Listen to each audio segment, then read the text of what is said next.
Merci pour ta présence.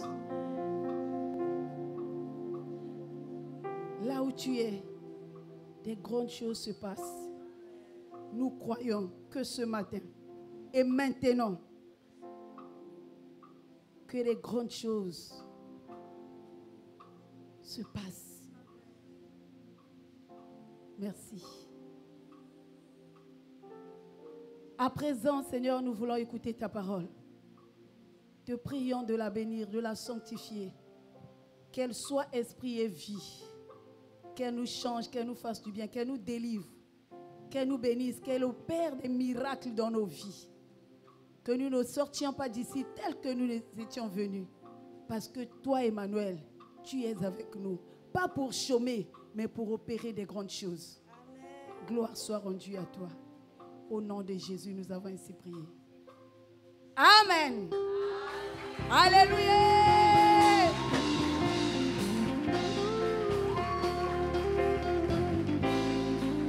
Non. La personne qui est à tes côtés n'a rien compris. Je vais parler comme la modératrice. Ce matin, elle a dit, quand on est devant une autorité, on se lève pour le respect. N'est-ce pas, ma fille? C'est pas ce que tu as dit? J'ai seulement prêté tes paroles. On se lève et devant l'autorité, qui n'est pas le président de la République, devant l'autorité, qui n'est pas le médecin, devant l'autorité, qui n'est pas un député, mais devant l'autorité suprême, qui est Jésus-Christ de Nazareth. L'étoile brillante du matin, le Dieu tout-puissant, c'est lui qui est assis sur le trône. Et les 24 vieillards l'adorent. Non, je disais qu'on acclamait pour le trône. Amen. Sois béni pour ton obéissance. Veuillez vous asseoir.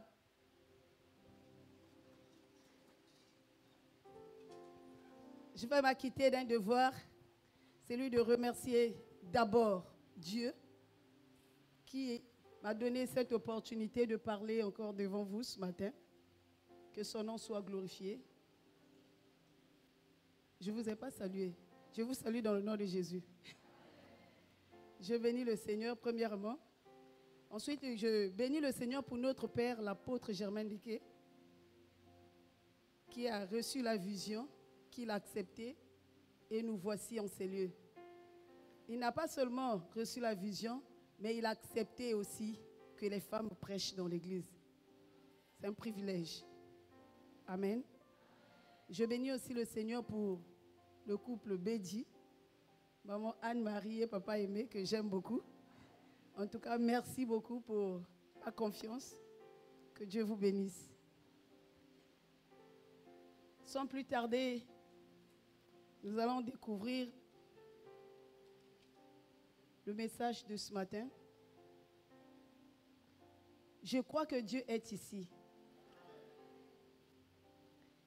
La modératrice a côtoyé le message de ce soir, de ce matin plutôt. Et la parole du Seigneur qui est sortie par la prophétie aussi a côtoyé cette parole. C'est pour dire que Dieu est ici. Emmanuel est ici. Si tu es sensible, tu ne sortiras pas d'ici tel que tu es venu. Le thème de ce matin s'intitule « Ne pleure pas ». Dis à la personne qui est à tes côtés, ne pleure pas. Non, toi, tu n'as pas dit. Ne pleure pas.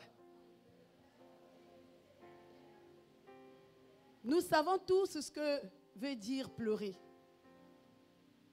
Pleurer, c'est faire couler les larmes déterminées par une cause physique ou spirituelle. Quand tu as des douleurs, quand tu as mal, tu pleures. Ça arrive que tu pleures. Et il y a des douleurs, il y a des pleurs plutôt causés par des douleurs, mais il y a aussi des pleurs causés par la joie, n'est-ce pas? On peut aussi pleurer de joie. Tu es tellement content, tu as eu ton examen, tu as eu le mariage, n'est-ce pas? Dieu t'a délivré, tu es content et tu pleures. Mais ce matin, Je veux parler des douleurs, des pleurs causées par la douleur. Et celui qui te dit ne pleure pas ici, ce n'est pas ton oncle, ni ton père. Celui qui te dit ne pleure pas, c'est Jésus-Christ, ton Créateur. Bien-aimés, nous venons à l'église. Nous prions, on jeûne. Comme ce matin, on a chanté. Nous avons adoré. On a loué. Et nous sommes contents. Mais en rentrant, plusieurs vont aller pleurer dans leur chambre. Dès que tu sors d'ici et que tu rentres dans ta maison, tu commences à pleurer. Parce qu'il y a quelque chose qui ne va pas dans ta vie. Parce qu'il y a quelque chose qui te fait pleurer de douleur. Moi aussi, j'ai connu cela. Quand je me suis mariée, pour avoir les enfants, c'était difficile. J'étais déclarée stérile. Quand on a fait des examens, on a dit que mon utérus ressemblait à l'utérus d'une femme qui a fait beaucoup d'avortements. Or, je n'avais jamais fait d'avortement. J'avais une mauvaise vie, mais de ce côté-là, Dieu m'avait fait grâce. Je n'avais jamais fait d'avortement, mais mon utérus ressemblait à l'utérus d'une femme qui a fait beaucoup d'avortements. Donc, c'était difficile pour moi de tomber enceinte. Et pour mon mari, la sémence était infectée, non? Infectée. Il y avait des microbes là. On dit infectée. La sémence était infectée. Donc, lui aussi, il ne pouvait pas enceinter une femme. Et quand c'est comme ça, la belle famille commence à parler. Ça fait longtemps. Il y a longtemps que vous êtes mariés. Mais c'est comment? C'était pas facile.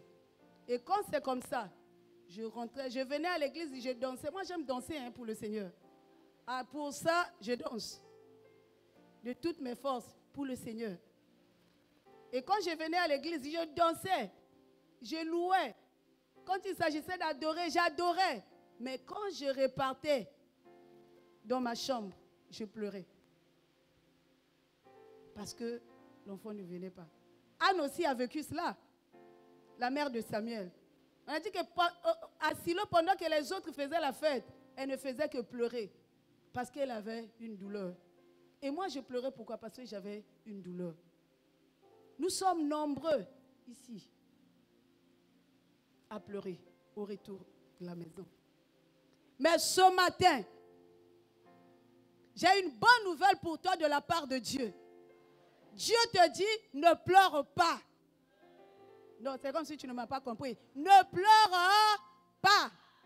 Nous allons lire dans le livre de Luc. Nous sommes dans Luc chapitre 11, verset 17. 17, verset 11, autant pour moi, à 17. Luc chapitre 7, verset 11 à 17.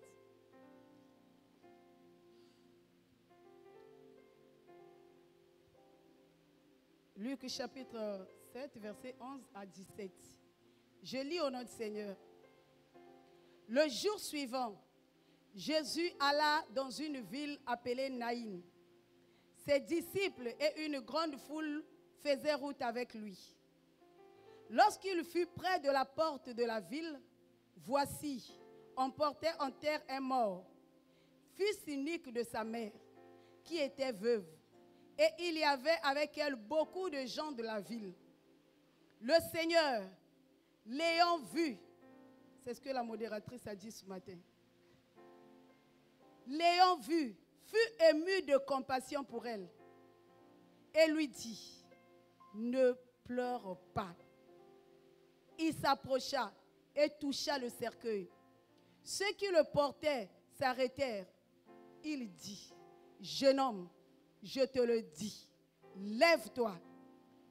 Et le mort s'assit et se mit à parler. Jésus le rendit à sa mère. Tous furent saisis de crainte et ils glorifiaient Dieu, disant, un grand prophète est apparu parmi nous et Dieu a visité son peuple. Cette parole sur Jésus se répandit dans toute la Judée et dans tout le pays d'alentour. Est-ce que nous pouvons acclamer pour la parole du Seigneur?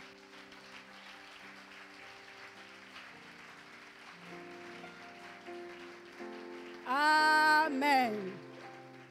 La Bible nous parle de Jésus. Jésus, c'est quelqu'un qui allait de lieu en lieu pour faire l'œuvre de son Père, pour prêcher la bonne nouvelle, guérir les malades. Ce jour-là, il partait à Naïn pour faire l'œuvre de son Père, entouré de ses disciples. Et il y avait aussi la foule qui le suivait. On dit, lorsqu'il fut près de la porte de la ville, voici on portait en terre un mort. Vous savez, à cette époque-là, les villes étaient barricadées. Les villes étaient entourées par des murs. Et il y avait des portes. Tel que nous sommes à Dakar, donc tout Dakar est entouré par un mur et on met des portes pour sortir. Pour nous qui vont repartir là, donc il y a une porte pour que tu ailles à l'aéroport, prendre ton avion et rentrer chez toi. Donc il y avait des portes. Donc dans la ville de Naïn, il y avait des portes. Et Jésus venait pour rentrer dans cette ville.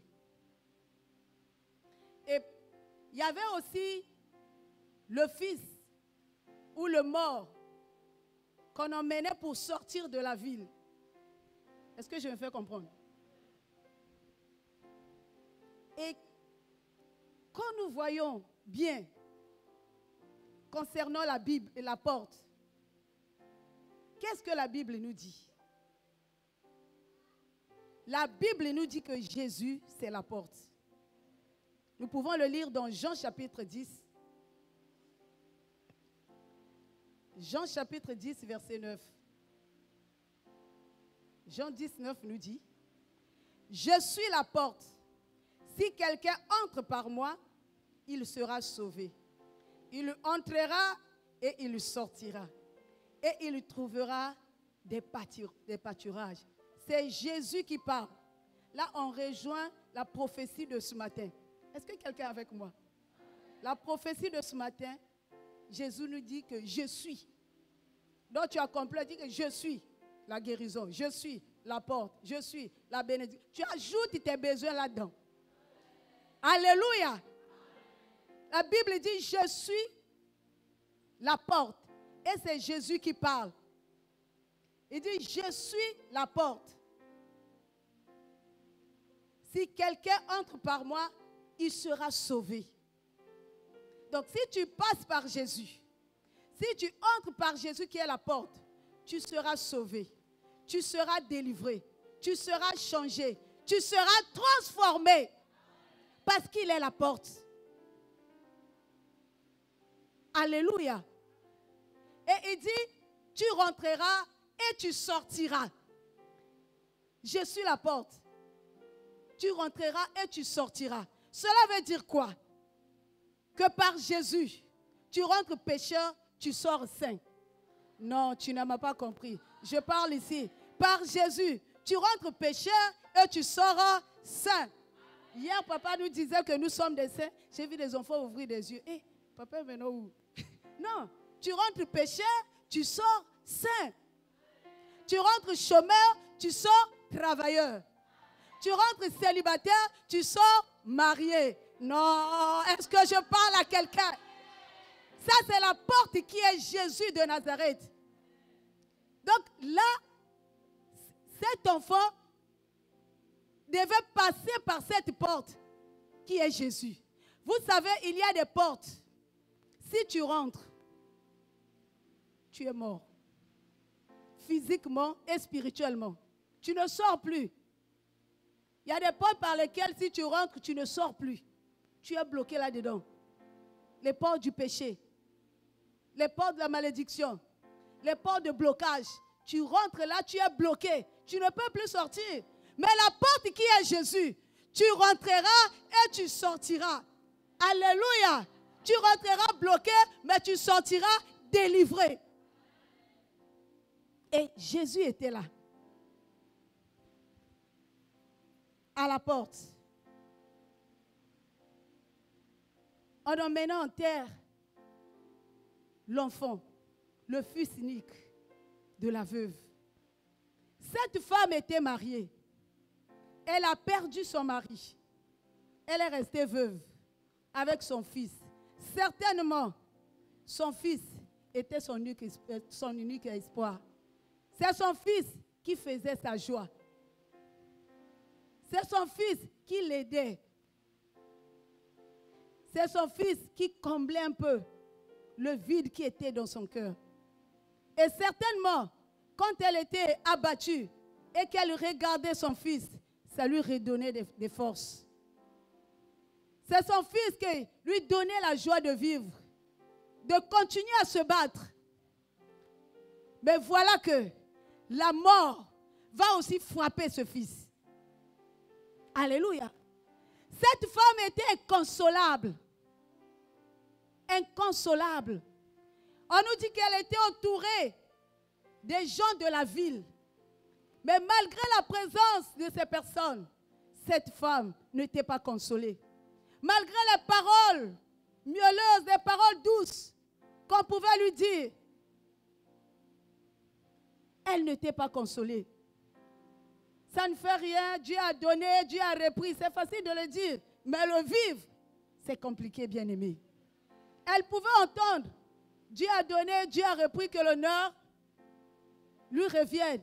Mais la blessure était là. Le cœur était percé. Cette femme était abattue. Elle était détruite. Et elle ne faisait que pleurer. Pleurer. Et on emmène en terre son fils. Il est devant le corps de son fils. Et voit comment on emmène en terre son fils. Elle est incapable de faire quelque chose. Incapable de redonner la vie. Et elle ne faisait que pleurer. Bien-aimés dans le Seigneur, tel que nous sommes ici, c'est ce que nous vivons. Les uns les autres, c'est ce que nous vivons. On a des choses qui sont mortes en nous. Ton travail est mort. Tu n'arrives pas à voir le boulot parce que le travail est mort. Ou bien tu travailles, mais avec ton argent, tu ne peux rien faire parce que ton travail est mort. Ta santé est morte. Tu es tout le temps malade. Tout le temps malade. Pourquoi? Parce que ta santé est morte. Ton mariage est mort. Tu ne peux pas te marier. Personne ne peut te regarder. Tu es une belle femme, mais personne ne peut te regarder, ne peut te faire des avances. Tu peux aussi être marié, mais le mariage est mort. Il n'y a pas d'amour dans le foyer. Tu ne diffères en rien d'une célibataire. Le mariage est mort. Est-ce que je parle à quelqu'un? C'est ce que nous vivons. Ton intelligence est morte. Tu te vertues à lire, à étudier. Mais quand tu vas à l'école, tu ne te souviens de rien. Tu ne te rappelles de rien. Pourquoi? Parce que l'intelligence est morte. Est-ce que je parle à quelqu'un? Ton intelligence est morte. Et tu souffres. Ta maternité est morte. Tu peux prendre des médicaments, tu peux suivre des traitements, mais tu ne peux pas tomber enceinte parce que ta maternité est morte. On a perdu des choses dans nos vies. Il y en a beaucoup. Tu sais ce qui est mort dans ta vie. Nous sommes comme cette femme qui, elle aussi, a perdu quelque chose. Nous avons perdu des choses chères. Des choses qui nous réjouissent. Des choses qui font notre fierté. Des choses qui nous font relever la tête. On les a perdues. Qu'as-tu perdu dans ta vie? Regarde un peu à ta vie. tu vas te rendre compte que tu as perdu quelque chose. Si j'ai perdu la maternité, tu as peut-être perdu ton intelligence. Et nous souffrons. On vient à l'église, on chante, on danse, on prie. Mais nous pleurons. Comme cette femme, elle ne cessait de pleurer. Malgré tout ce qu'on te dit, tu ne cesses de pleurer. Nuit et jour, tu pleures. Et tu penses que Dieu ne te connaît pas. C'est ce que la modératrice a dit ce matin. Tu penses que Dieu ne te connaît pas. Dieu est injuste devant toi. Mais ce matin, Dieu te dit, ne pleure pas. Est-ce que Dieu parle à quelqu'un? Il dit, ne pleure pas. Cette femme a pleuré. Tu pleures, personne ne vient à ton secours. On peut te donner à manger. On peut te donner les vêtements. On peut te donner de l'argent. Mais on ne peut pas prendre le bébé et mettre dans ton utérus. Est-ce que je parle à quelqu'un? On ne peut pas prendre le bébé et mettre dans ton utérus. Ça, c'est l'affaire de Dieu. N'est-ce pas? Cette femme ne faisait que pleurer. Et on emmenait à terre son fils. Elle était là en train de pleurer, Mais l'horreur que l'ennemi a fait, l'horreur que ces gens ont fait, c'était de traîner avec ce corps à la porte de la ville. Non, est-ce que je parle à quelqu'un? Est-ce que les hommes et les femmes spirituelles sont dans cette salle? Alléluia! Je répète, j'ai dit l'horreur que ces gens ont fait, c'était de traîner avec le corps devant la porte. Alléluia! Il fallait qu'ils partent directement au cimetière, mettre le corps dans le tombeau et couvrir. Mais ils ont traîné. On ne savait pas ce qu'ils cherchaient. Ils tournaient, ils retournaient, ils tournaient, ils retournaient. Ils sont là en train de traîner. C'était l'erreur qu'ils avaient commis. Pendant qu'ils traînaient, la porte arrivait. La porte venait. La porte était en route. Non seulement qu'il était la porte, mais il était le fils unique de son père. Ah, est-ce que je parle à quelqu'un? Alléluia. Il y a eu affrontement. Dis affrontement. Non, ce matin, je ne vous sens pas, papa. Ce matin, je ne sens pas tes enfants. Hein? Je ne vous sens, je vais vous sentir. Je vais vous sentir. Alléluia. Donc, il y a eu affrontement. Le cortège du fils unique de Dieu et le cortège du fils unique de la veuve. Ah! Alléluia! Le cortège de la vie et le cortège... Non! Il y a eu affrontement. Est-ce qu'il y a match? Est-ce qu'il y a match entre le cortège de la vie et le cortège de la mort? Est-ce qu'il y a match? Non, tu ne m'as pas compris. Est-ce qu'il y a match? Voilà, il n'y a pas match. Il y a eu affrontement. Il y a eu affrontement. Le plus fort, Jésus est venu. Jésus était là. L'erreur que le diable commet, c'est de te laisser en vie. Non.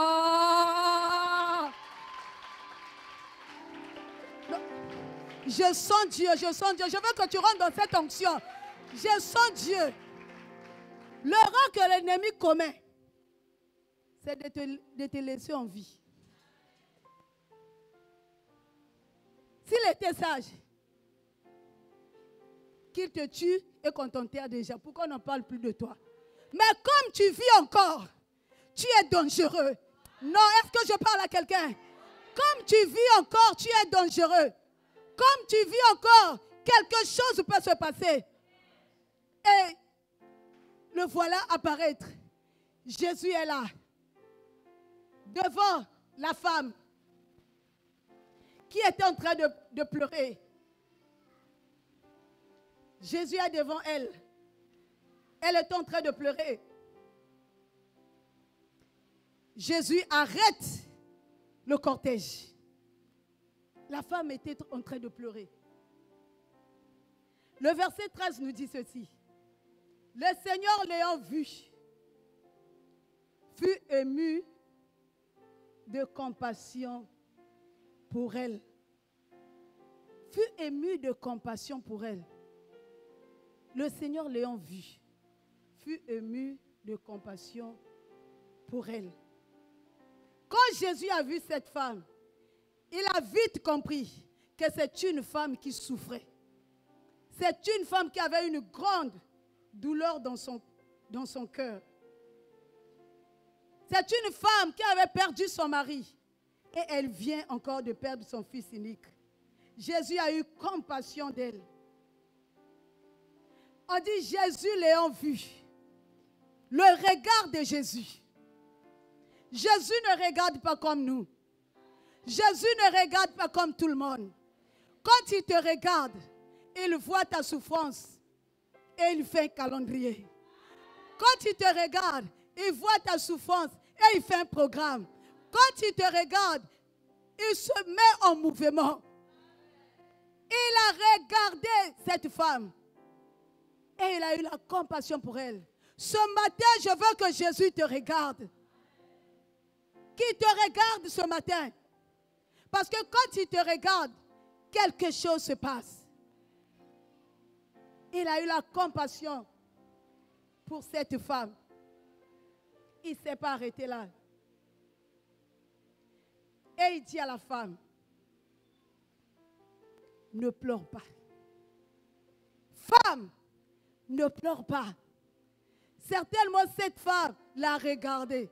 Il dit, mais ça ne va pas dans sa tête ou quoi? J'ai perdu mon fils, je suis en train de pleurer. Lui me dit de ne pas pleurer. Et quand Jésus lui dit, ne pleure pas, c'est qu'il a la maîtrise de la situation. Quand Jésus lui dit, ne pleure pas, c'est qu'il a la solution. Quand Jésus dit, ne pleure pas, c'est que quelque chose va se passer. Pas demain, mais à l'instant.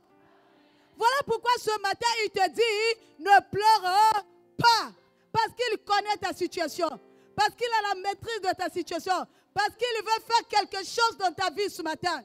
Je ne parle pas de demain, je parle de ce matin. Et tu ne pleures pas. Tu as trop pleuré. Tu pleures tout le temps. C'en est assez. Tu dois arrêter de pleurer. Pour qu'une personne arrête de pleurer, il faut que quelque chose se passe. Elle dit, femme, ne pleure pas. Et quand il a fini de dire ne pleure pas,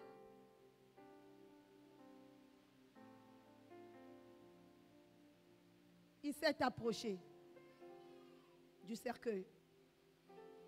La Bible nous dit, il s'approcha, nous sommes au verset 14, il s'approcha et toucha le cercueil. Ceux qui le portaient s'arrêtèrent. Parce que quand tu dis à quelqu'un de ne pas pleurer, il faut donner la solution à son problème. Sinon, tu n'as rien fait. Essaie d'abord occupé de cette femme pour qu'il ne puisse plus pleurer. Après, il se retourne vers le cercueil. Et dans ce cercueil, il y avait la bénédiction de cette femme. Alléluia. Dans ce cercueil, il y avait ce qui était de plus précieux pour cette femme. C'est comme ce matin. Ce qui est de plus précieux pour toi se trouve dans le cercueil. Ce qui est de plus précieux pour toi est mort. Ta santé est morte. Ton commerce est mort. Ta joie est morte. Ta bénédiction est morte. Ce qui fait ta joie est mort. Et ça se trouve dans le cercueil. Ce matin, Jésus arrête le cercueil. Alléluia.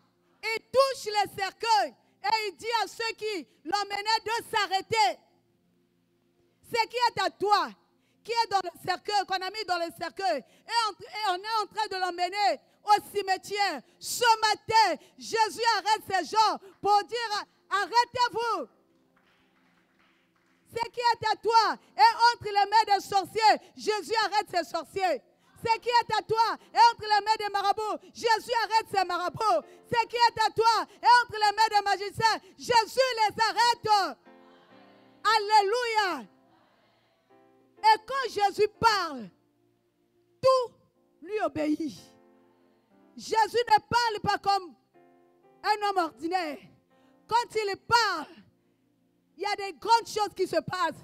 Quand Jésus parle, le vent se calme. Quand Jésus parle, les rochers se fondaient. Quand Jésus parle, les démons quittent les corps. Quand Jésus parle, la maladie disparaît. Quand Jésus parle, les animaux mettent bas. Quand Jésus parle, quelque chose se passe. Parce qu'il ne parle pas comme tout le monde. Il est Dieu et il parle avec autorité. Il dit, arrêtez-moi ce cercueil. Arrêtez-moi cela. On a fait descendre le cercueil. Jésus a commencé à parler.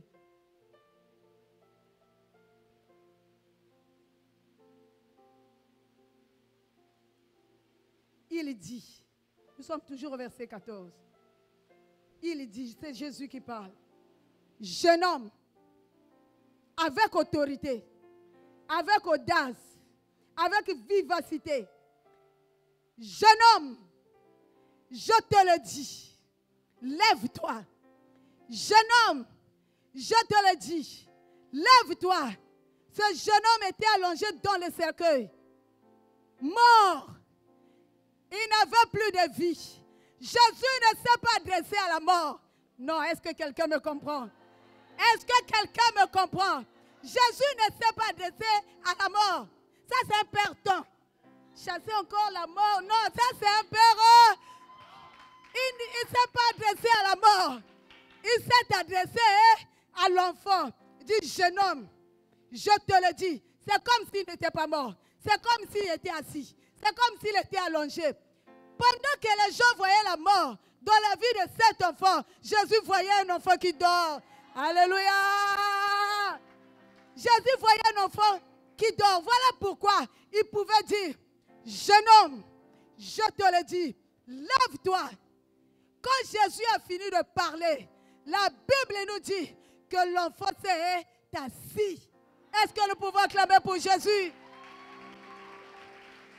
L'enfant qui était mort, l'enfant qui n'avait plus de vie, l'enfant qui ne respirait plus, s'est assis. Ce matin, Jésus ressuscite ce qui est mort dans ta vie. Non, tu ne me crois pas. Je dis ceci, que si tu crois, Jésus ressuscite ce qui est mort dans ta vie.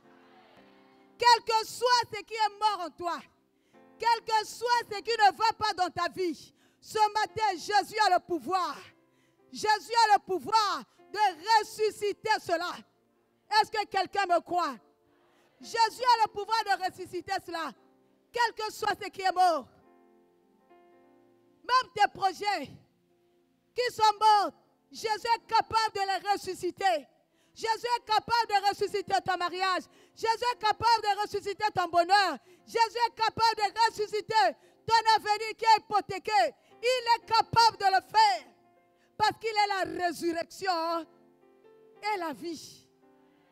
Seul lui est la résurrection et la vie. Il a le pouvoir de le faire. Et il a fait avec l'enfant de la veuve. L'enfant s'est assis. L'enfant a commencé à parler. L'enfant a commencé à parler. Alléluia. Et Jésus a pris l'enfant. Il le rendit à sa mère. Et dit, femme, voici ton enfant. Femme, reprends ton enfant. Cette femme a repris son enfant. Je crois fermement qu'elle était très contente, qu'elle était émerveillée. Alléluia. Elle était émerveilleuse. Bien-aimée dans le Seigneur, ce matin, Jésus te dit, ne pleure pas. Et il te rend ce qui est à toi. Il te rend ce qui est à toi. Que ce que l'ennemi a volé, qui t'appartient, ce matin, il te le rend dans le nom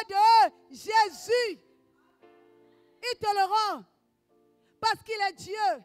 Il te le rend parce qu'il est la résurrection et la vie. Il te le rend parce que tu es son enfant.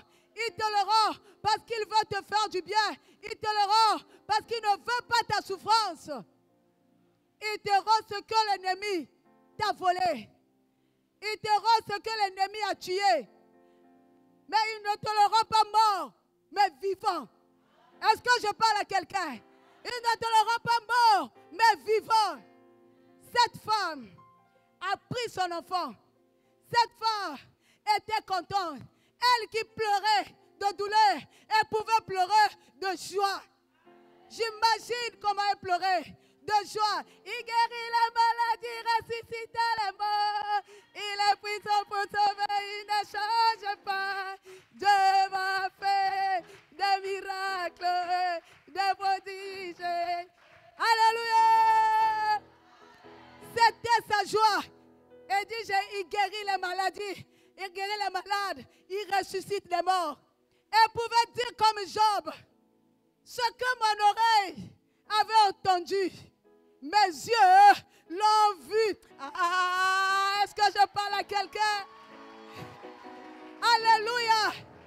Nous voulons de ces choses. Papa, nous voulons de ces choses. Des choses qu'on a entendues et qu'on n'a pas vues. Des choses qu'on a vues de loin. Nous voulons les voir de près. Les choses qu'on n'a pas entendues, on n'a pas vues. Nous voulons les voir de près. Cette femme pouvait parler comme Job. Ce que mon oreille a entendu, mes yeux l'ont vu. Elle était très contente. Certainement, elle s'est retournée en courant avec son enfant. En courant, elle a oublié qu'elle avait un âge avancé. Elle pouvait courir. Elle pouvait courir. Et à dire dans la vie, les gens l'appelaient. Mais qu'est-ce qui s'est passé? Qu'est-ce qui s'est passé, madame? Qu'est-ce qui s'est passé? Elle montrait l'enfant. Mais qu'est-ce qui s'est passé? Qu'est-ce qui s'est passé? Qu'est-ce qui s'est passé? Alléluia! C'est ce qui va se passer avec toi. Non, tu ne me crois pas. C'est ce qui va se passer avec toi. Les gens vont se demander. La Bible nous dit, au verset 16, tous furent saisis de crainte et ils glorifièrent Dieu, disant, un grand prophète est apparu parmi nous et Dieu a visité son peuple. C'est ce qui doit se passer dans nos vies, bien-aimés. Les gens doivent s'étonner. Les gens étaient étonnés de cette femme, de la voir contente. Mais si elle a pleuré son enfant, à peine elle pleurait de douleur. Mais comment elle peut sauter de joie? Qu'est-ce qui s'est passé? Et elle ne parlait plus. Elle faisait seulement. Regardez vous-même. Regardez l'enfant est en vie. Alléluia. C'est ce qui doit nous arriver. Bien-aimé dans le Seigneur, Dieu va faire des choses dans ta vie. Dieu va ressusciter ce qui est mort dans ta vie. Et les gens seront étonnés. Les gens seront étonnés. Il faut que ça étonne les gens. Les gens vont te voir et me dire, comment tu as fait? Comment tu as fait? Mais qu'est-ce que c'est? Comme la manne au temps de Moïse. Quand la manne est descendue pour la première fois, Dieu a donné la manne aux enfants d'Israël dans le désert. Et les enfants d'Israël se disaient, qu'est-ce que c'est? Et ne comprenaient rien. C'est ce qui va t'arriver. Les gens vont te dire, mais qu'est-ce que,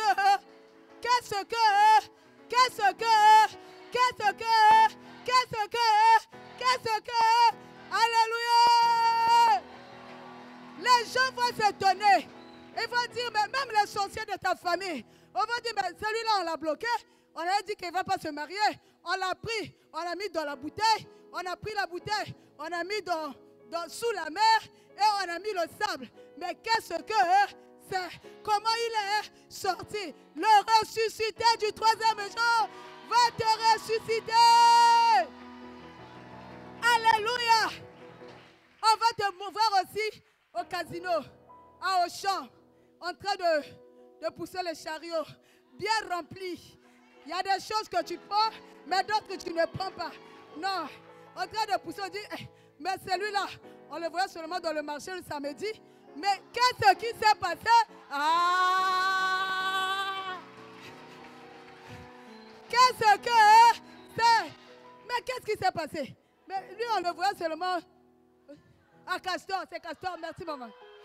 On le voit seulement au castor, mais comment il peut se retrouver au casino? Le ressuscité du troisième jour a fait son œuvre. Alléluia. Toi qui n'étais pas marié, quelque temps après, on te voit passer, on prend la main, on tourne, on retourne. On dit ça c'est quoi? Tu dis c'est ce que tu vois. Est-ce que je parle à quelqu'un? Cela va t'arriver au nom de Jésus. Cela va t'arriver au nom de Jésus. On dit, ça c'est quoi? C'est ce que tu vois. C'est l'alliance. Jésus m'a visité. Il m'a fait le diki-diki comme on dit au pays. Il m'a fait du bien. Alléluia. Papa, tu vois le diki-diki? Chatouillement. Quand Dieu te chatouille, tu prends un enfant, tu chatouilles un enfant. Tu vois que c'est ce que Dieu nous fait. Et nous là-bas, on appelle ça diki-diki. Donc, alléluia. Que Dieu te fasse les diki-diki ce matin. Que Dieu te fasse les diki-diki ce matin. Alléluia. Vous voyez, si vous prenez un bébé, il y a un bébé ici qui me disait amen derrière là-bas. Soulevez un peu cet enfant. Soulevez un peu cet enfant. Soulève-le comme ça. Si vous prenez cet enfant, s'il se met à pleurer, quand il pleure, c'est bon maman, quand il pleure, vous le prenez, vous commencez à chatouiller sous les pieds, à chatouiller là. Vous verrez qu'il va oublier les pleurs. Il va commencer à faire quoi? Hein? C'est ce qui va t'arriver au nom de Jésus.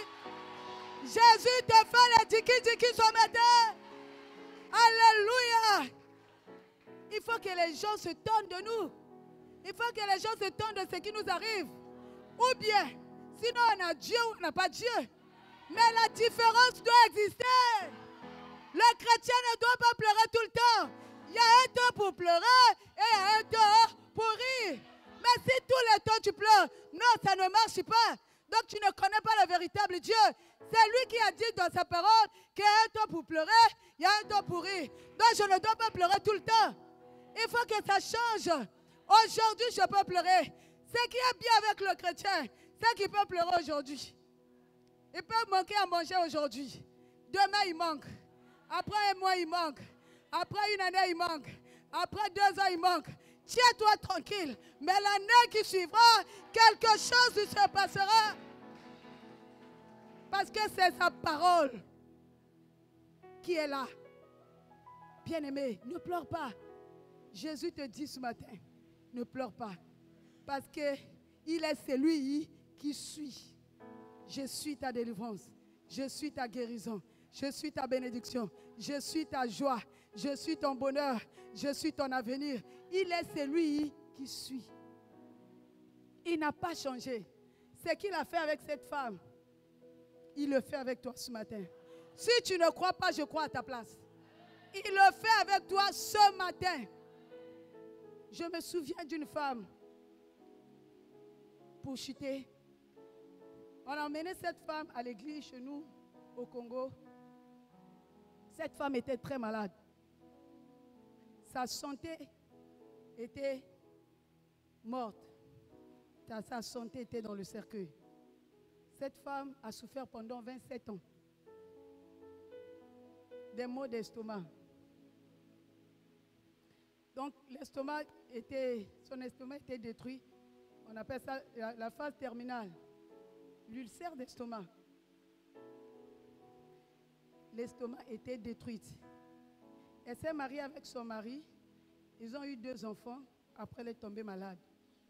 Donc pendant 27 ans, elle était malade. On l'a emmenée à l'église. Papa a parlé avec lui, mon époux. Et elle était arrivée au point où elle ne pouvait plus manger. L'estomac était tellement détruit, elle ne pouvait plus manger. Les médecins aussi ne pouvaient plus rien faire. Donc elle attendait sa mort. Elle ne pouvait plus manger. Ce qu'elle pouvait prendre, ce n'était que du lait. Et prendre le lait simple. Donc, elle ne connaissait plus la vie sexuelle. Elle ne pouvait pas prendre soin de ses enfants. Elle ne pouvait pas aller au marché, faire des courses. Elle était méconnaissable. Il y avait seulement la peau sur ses os. Et pendant 27 ans, elle ne prenait que le lait. Si elle essayait de prendre quelque chose de consistant, le sang sortait de ses oreilles, de ses narines. Donc, les oreilles, les narines, le nez, l'appareil génital de la femme, le sang sortait partout. Et elle faisait l'hémorragie. Donc, elle est restée comme ça. Elle marchait à peine. À peine. Et on l'a emmenée à l'église par l'une de ses sœurs. Elle est venue, on l'a emmenée en semaine. En semaine, papa a causé avec elle. Il dit, bon, tu reviens dimanche, comme il était occupé. Dimanche, tu reviens, comme ça, on fera un programme. Comme tout bon pasteur, quand il a une âme, il prend bien soin de cette âme. Hein papa? Il dit, reviens le dimanche, comme ça, je vais faire un programme avec toi pour prier pour toi et faire ta délivrance. Il dit, d'accord papa, elle est repartie. Et le dimanche suivant, elle est revenue. On était au culte. Voilà pourquoi quand tu viens au culte, sois préparé. Attends-toi à quelque chose. Parce que Dieu ne rassemble pas ses enfants en vain. Et on était là, on priait. Il y avait la gloire de Dieu. Il y avait la présence de Dieu. Papa a prêché la parole. Après, il a commencé à faire l'exercice du ministère, à exercer le ministère. Pendant que papa priait, il n'avait pas encore touché les gens. Non, il touchait les gens. Et quand papa l'a touchée, elle est tombée comme un sac de foufou. Bouf! Et le protocole voulait la soulever. Papa a dit non, laissez-la. On l'a laissée. On a continué le culte. Le culte est fini. Je crois que le culte était fini vers 12 heures. Le culte est fini. Elle est restée là. Tout le monde est parti. Les responsables ont tenu leur réunion. La réunion a fini. Les responsables sont restés parce qu'il y a une âme qui est tombée là. Il dit, mais papa, on la réveille. Papa dit non, laissez-la. Elle est restée là, je crois, de 11h à 16h. Les responsables aussi étaient là. À 16h, elle se réveille. Elle s'assoit. Celle qui était fatiguée avait maintenant la force. Elle s'assoit. Après, elle dit, mais où est le docteur? Mais où est le docteur? Papa lui dit, mais ici tu es à l'église. Il dit, non, non papa, le docteur était ici. Je l'ai vu. Il dit, oh, calme-toi. Papa dit, calme-toi d'abord, calme-toi. Il dit, non papa, le docteur est ici. On l'a maîtrisé. Il dit, explique-nous ce que tu as vu. Il dit, papa, quand je suis tombée, j'ai vu, comment vous appelez ça? L'appareil qu'on pousse les gens là. Brancard, voilà. J'ai vu des gens. Il y avait un monsieur et 12 personnes. On dit quoi? C'est un brancard ou une brancard? Bon. Il y avait des gens, 12 personnes et un monsieur. Il y avait un brancard. On m'a pris, on m'a mis sur ce brancard. On m'a emmené à l'hôpital. Et j'arrive là, ce monsieur m'a déchiré l'estomac, m'a déchiré le cœur.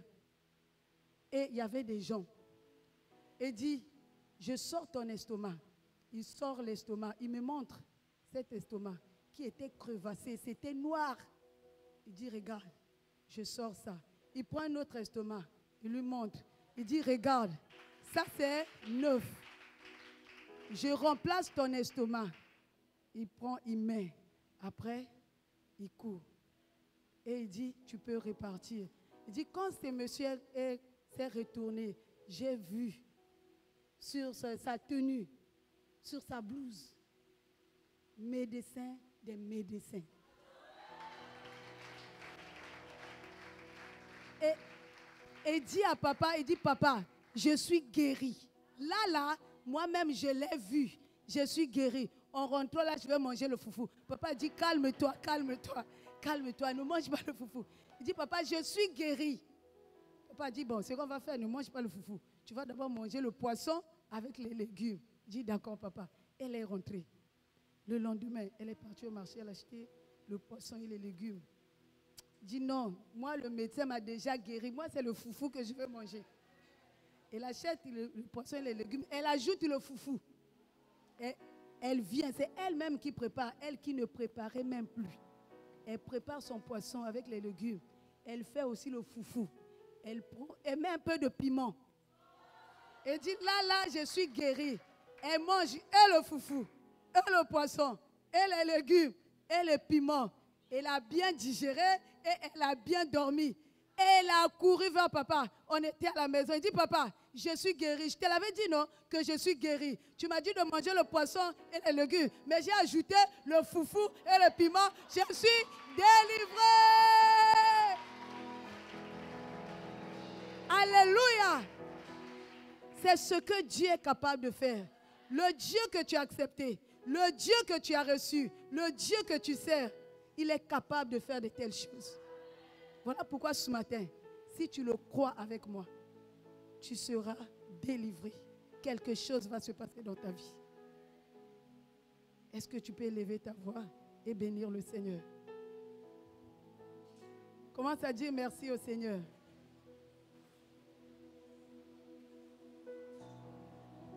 Élève ta voix, bien-aimée, comme un vivant, et dis merci à Dieu. Dis merci au Très-Haut, lui qui t'a parlé. Si tu n'es pas malade, je te